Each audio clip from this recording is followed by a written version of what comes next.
Comment une personne avec une activité peut gérer plusieurs logements Airbnb? Si vous vous posez la question de comment une seule personne peut gérer plusieurs logements Airbnb, cette vidéo est faite pour vous. Dans cette vidéo, nous allons décomposer l'équipe d'Avengers que vous allez devoir recruter pour pouvoir automatiser à 100% votre logement. Alors pourquoi on va les appeler une équipe d'Avengers? Parce que concrètement, ils sont indispensables pour que ton logement soit le plus passif possible. Et c'est ce que vous voulez, vous, en tant qu'investisseur.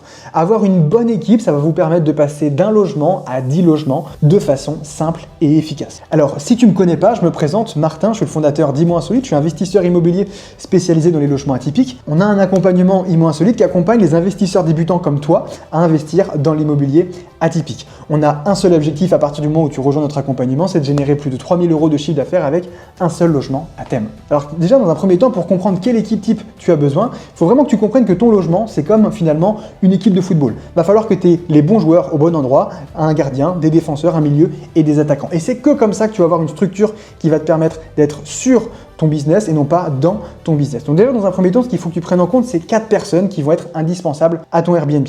Un prestataire ménage, un bricoleur, le paysagiste pour tes extérieurs et enfin un photographe professionnel. Premier point, le prestataire ménage. Le prestataire ménage, c'est un élément indispensable à la bonne gestion de votre logement.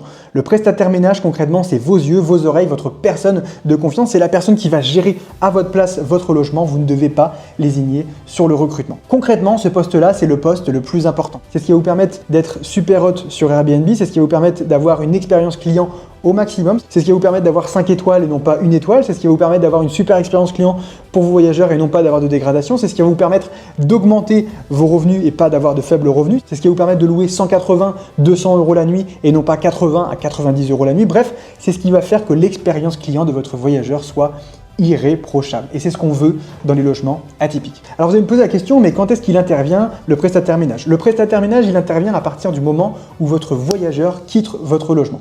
Et donc entre le moment où votre voyageur quitte le logement et le moment où un autre voyageur va arriver dans votre logement, concrètement, il peut se passer 1, 2, 3, 4, 5 jours, mais lorsque vous louez beaucoup, et nous c'est le cas avec nos logements atypiques, vous allez pouvoir avoir une réservation à 11 h et avoir une autre personne qui va arriver à 17 h. Et c'est pour ça qu'il faut être hyper réactif, donc vous allez devoir créer des process pour que justement le prestataire ménage arrive dans votre logement, fasse une intervention et donc concrètement vous allez pouvoir vous poser la question, mais il vient combien de fois dans mon logement? Et bien un prestataire ménage il va pouvoir venir entre 15 et 30 fois dans votre logement et c'est pour ça que c'est un élément indispensable, vous devez compter sur cette personne. Alors vous allez me dire, mais quelles actions il effectue dans votre logement? Il fait que du ménage, de toute façon c'est un prestataire ménage. Non, il va plus loin que ça. On va faire la vérification complète de votre logement, il va contrôler s'il n'y a pas de vol, il va contrôler s'il n'y a pas de dégradation, il va faire le nettoyage général des équipements lambda mais également de la balnéothérapie, du hammam, de tous ces équipements on va dire qui sont un peu plus compliqués à faire et d'où l'intérêt de recruter un bon prestataire ménage. Il va également s'occuper du réassort des consommables, le papier toilette, le café, le thé, tous ces éléments qui vont vous permettre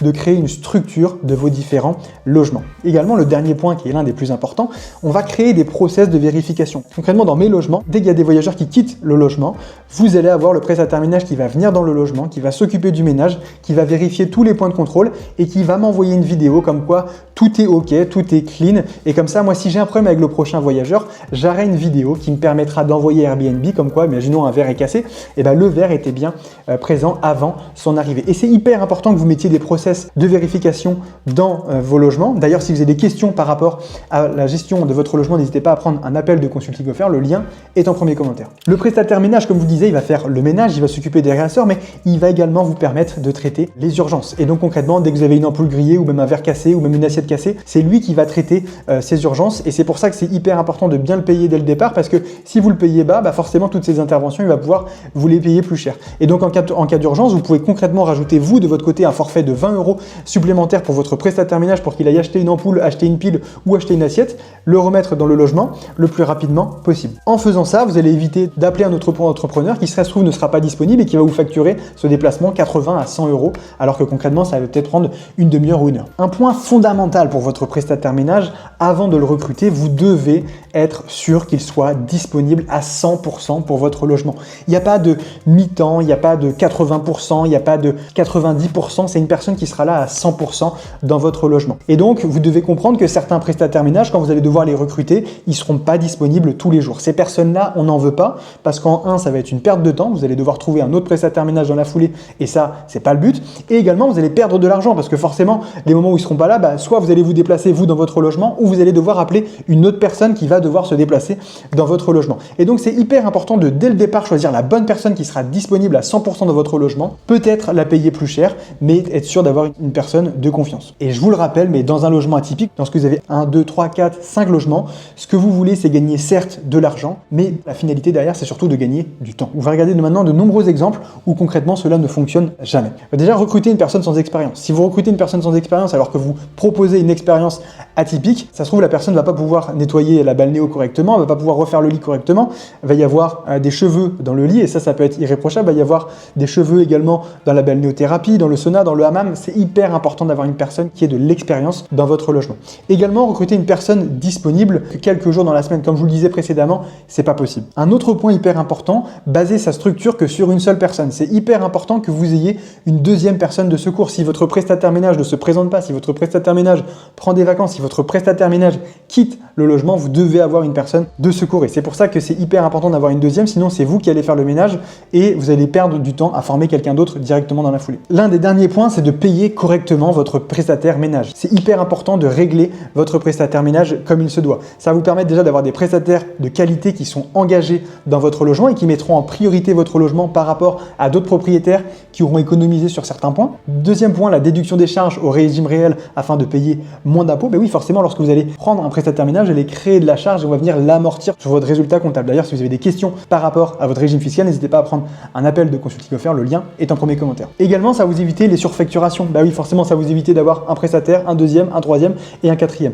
Concrètement, ça va vous permettre d'être plus serein lors de vos différentes opérations. Et dans une logique de croissance, je vous le rappelle une nouvelle fois, concrètement, vous voulez gagner de l'argent, mais surtout, ce que vous voulez gagner, c'est du temps pour pouvoir enchaîner les opérations immobilières. Deuxième personne, le bricoleur. C'est un élément indispensable à la bonne gestion de votre logement. Concrètement, ça va être la personne qui va s'occuper du remplacement, des réparations, de tout ce qui ne fonctionne plus. Clairement, il faut que vous le mettiez en direct avec votre prestataire ménage pour éviter d'avoir des messages qui ne serviraient à rien. Une nouvelle fois, je vous invite à prendre une deuxième personne, un deuxième bricoleur au cas où la personne ne serait pas disponible. Et ça m'arrive souvent que quand j'appelle une personne, bah forcément, elle n'est pas disponible ou alors qu'elle me dit qu'elle va arriver dans le logement, mais finalement, elle arrive 2, 3, 4, 5 jours plus tard. C'est hyper important d'avoir une deuxième personne qui puisse s'occuper de votre logement. Il faut concrètement savoir que le prestataire ménage, il n'est pas tout le temps là, il n'est pas tout le temps à l'heure, il n'est pas tout le temps organisé, il n'est pas tout le temps disponible, il se présente pas tout le temps quand il faudrait se présenter. C'est vrai, même si je l'aime bien. Et ça n'empêche en rien qu'il est très bon dans son métier, mais qu'il peut moins l'être dans son organisation. Ne négociez jamais les tarifs avec le bricoleur, c'est la personne qui va pouvoir vous sauver une réservation et quand on loue entre 150 et 200 € la nuit,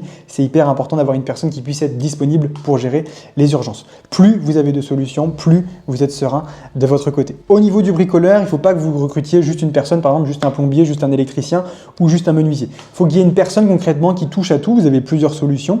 Je vous invite à regarder ces prestataires sur des applications comme Allo Voisin, Le Bon Coin. Il y a plein de prestataires comme ça. Vous allez pouvoir analyser les différents avis pour avoir une personne polyvalente qui va pouvoir aussi bien faire de l'électricité que de la plomberie, que de la menuiserie. Attention, je ne dis pas que c'est des gros travaux, mais c'est des travaux qui vont vous permettre de vous sortir de l'opérationnel. Idéalement, un seul interlocuteur qui soit capable de gérer une multitude de problèmes de votre côté. Alors pour avoir une idée de rémunération de votre bricoleur, vous allez être entre 80 et 100 € l'intervention pour une intervention, on va dire, classique, lambda, changer une ampoule. Entre 200 et 300 € si l'intervention est longue, par exemple remplacer un volet, remplacer une installation électrique qui aurait cassé. Si c'est un très gros problème technique, je vous invite à faire l'intervention d'un professionnel du domaine. Troisième personne, le paysagiste. Le paysagiste, c'est une personne qui est indispensable pour l'entretien de vos extérieurs. Concrètement, ces missions, elles vont être simples, tondre la pelouse, nettoyer la cour et enlever les mauvaises herbes. Pourquoi il faut le recruter, ce prestataire ménage? Parce que c'est la première impression de votre voyageur. Et donc au niveau de la fréquence d'intervention, il va pouvoir venir une fois durant l'hiver, quasiment comme moi dans mon logement, 2 fois durant l'été parce que forcément il y aura plus de tonte à faire de ce côté-là. Et je vous le rappelle, une erreur que vous faites souvent, c'est pas normal qu'une personne ayant réglé 200 ou 220 € la nuit qui vient dans votre logement sorte de sa voiture, puisse voir des mauvaises herbes, puisse voir des ronces, puisse voir une herbe qui soit mal coupée. Concrètement, elle va se poser quoi comme question? Est-ce que je me suis fait arnaquer? Est-ce que je signale à la plateforme? Est-ce que je demande un remboursement directement? C'est pas le but. Concrètement, une belle cour, un beau jardin, c'est indispensable. Ça va vous permettre de maintenir une expérience client incroyable de A à Z et ce qui va permettre de pricer plus cher, d'avoir des rentabilités supérieures à la moyenne. Le coût va vraiment dépendre de la personne que vous avez. Ça ne sera pas le même tarif si c'est un auto-entrepreneur que si c'est une grosse entreprise, bien évidemment. De mon côté, je vais prendre mon exemple. On est entre 20 et 30 € l'intervention en fonction de la taille de votre jardin. Quatrième et dernière personne, le photographe professionnel. C'est souvent une personne qui est oubliée à chaque fois, mais c'est un élément indispensable pour attirer des personnes dans votre logement. Concrètement, sa mission elle va être de valoriser votre logement sur les plateformes de réservation. C'est l'acquisition de votre logement, c'est un pilier fondamental. Au niveau de la fréquence d'intervention, il va pouvoir venir une fois au début de la location de votre logement et une autre fois si besoin de capturer des photos, notamment au niveau de la saisonnalité. On sait que durant l'hiver, on pourra avoir un autre type de couleur que pendant l'été, on pourra avoir un autre type de couleur. Et une erreur que je remarque souvent, c'est que la plupart des gens essayent de squeezer, on va dire, ce poste qui est pourtant fondamental. C'est une fausse économie, c'est une perte d'argent sur vos réservations parce que vous allez devoir faire vos premières photos avec un iPhone, avec n'importe quel téléphone, mais les photos ne seront pas valorisées. On ne mettra pas aussi bien en avant qu'avec un photographe professionnel. Et je vois trop de personnes capables de mettre 30, 40, 50 000 euros dans des travaux de rénovation, mais qui ne sont pas capables de mettre 200 ou 300 euros dans un photographe professionnel. C'est pourtant la base de votre acquisition. Alors, le photographe, concrètement, il va pouvoir mettre en avant votre logement grâce à la lumière du jour. Ce que je vous conseille, c'est de faire des photos lors des levées de soleil ou alors même des couchers de soleil. Vous allez voir que la colorimétrie n'est pas la même. Également, grâce à la lumière du logement d'une manière générale. Et enfin, grâce aux retouches photos. Et ça, c'est son domaine. Alors, au niveau maintenant du coût du photographe professionnel, vous allez être entre 150 et 200 euros pour un amateur, entre 200 et 300 euros pour un pack de plusieurs photos retouchées. C'est ce que j'ai payé moi de mon côté pour mon logement. Entre 300 et 500 euros pour des photos retouchées de haute qualité avec beaucoup plus de photos également dans la foulée. Et enfin, plus de 500 euros si vous faites appel à un drone. Je pense notamment au niveau des logements insolites, au niveau des tiny house, au niveau des houseboats, au niveau de ces logements un petit peu insolites en extérieur. Un drone peut vraiment valoriser votre bien. Et certes, vous allez peut-être payer entre 500 et 1000 euros, mais derrière, vous allez récupérer beaucoup plus. Voilà pour cette vidéo. J'espère qu'elle vous a plu. Concrètement, l'équipe d'Avengers que vous devez recruter dans votre logement, c'est un prestataire ménage, un bricoleur, le paysagiste pour les extérieurs et enfin le photographe professionnel. Je vous rappelle que votre prestataire ménage et votre bricoleur doivent être liés ensemble. Ils doivent avoir le numéro de téléphone de l'un et l'autre pour pouvoir avoir des interventions et vous sortir de l'opérationnel. Si vous êtes encore sur cette vidéo, c'est que concrètement, vous souhaitez investir dans l'immobilier et plus spécialement dans les logements atypiques. Vous souhaitez générer de gros revenus dès votre premier projet d'investissement, mais peut-être que vous ne savez pas encore par où commencer et quelles sont les étapes finalement à respecter pour passer d'investisseur débutant à avoir un logement qui tourne en automatique. Ce que je vous invite à faire, c'est de prendre un appel découverte. On prendra entre 15 et 20 minutes sur mon temps personnel. Je répondrai à l'ensemble de vos questions et vous repartirez avec un plan d'action clé en main. Voilà, j'espère que cette vidéo vous a plu. N'hésitez pas à la liker, commenter ou à partager quelqu'un qui en aurait besoin. Et moi, je vous dis la suite dans les prochaines vidéos.